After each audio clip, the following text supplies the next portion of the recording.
सुना था तुम परम ज्ञानी हो बुद्ध। जान के आश्चर्य हुआ कि कांटा तुम्हें भी चुभता है। अब तो गली गली ये बात ना उठेगी कि तुम तो कुछ पहुंचे हुए महात्मा हो। ये कांटे हमने बिछाए हैं। इस गांव में तुम्हारा स्वागत नहीं। हर दिन अनाज भिक्षा में मांग कर ले जाते हैं। चलो चलो दूसरे गांव का रास्ता लो। मेरा आप लोगों से अनुरोध है कि मुझे अपने गांव में भिक्षाटन करने दें।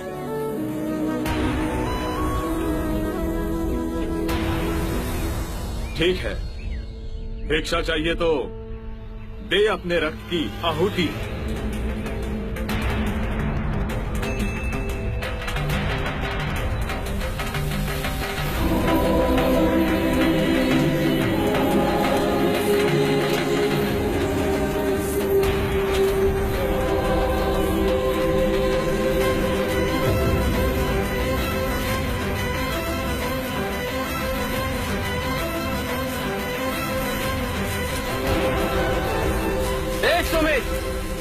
रास्ता बुहारा तो इस गांव से तेरा दाना पानी उड़ जाएगा।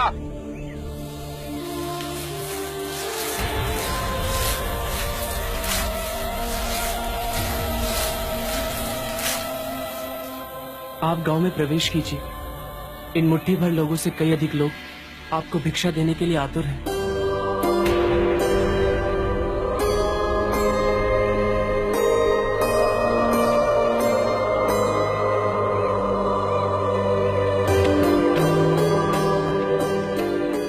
आप मुझे ना छूए। हाँ?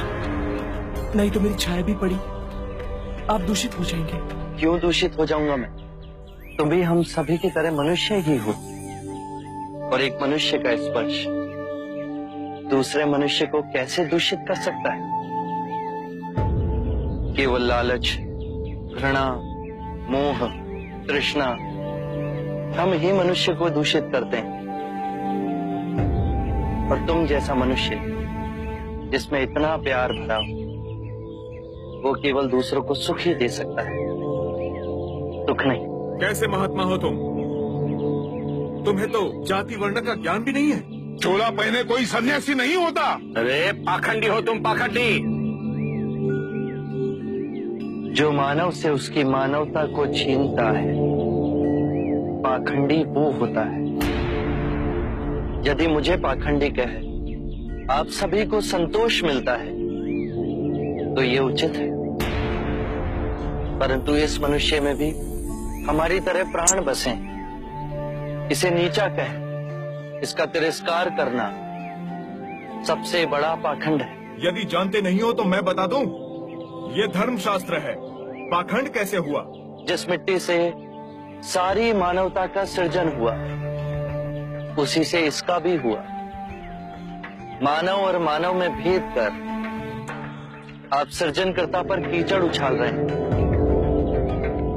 यदि हम आकाश में कीचड़ उछालेंगे तो आकाश तो ऊंचा ही रहेगा, परंतु कीचड़ वापस हमारे ऊपर ही गिरेगा। आकाश ने तो भेद नहीं किया, वो हम सभी को एक पिता समान ढके हुए है। ये धरती धान उपजती है, इसने हमारे साथ भेदभाव नहीं किया। ये हवा हम सभी के लिए समान बहती है। पानी हर प्यासे की तृष्णा को बुझाता है। जब प्रकृति भेदभाव नहीं करती तो हम मनुष्य में भेदभाव क्यों करते हैं? यदि ऐसा है तो इसे संघ में भिक्षु क्यों नहीं बनाते? बहुत अच्छा सुझाव दिया आपने। सुनीत, क्या तुम भिक्षु बनना चाहोगे? मैं अछूत, आप जैसे महात्मा का भिक्षु मैं इस योग्य नहीं हूँ। जो मनुष्य दूसरे मनुष्य की पीड़ा को देख व्यथित हो जाए, उससे उत्तम कोई दूसरा नहीं।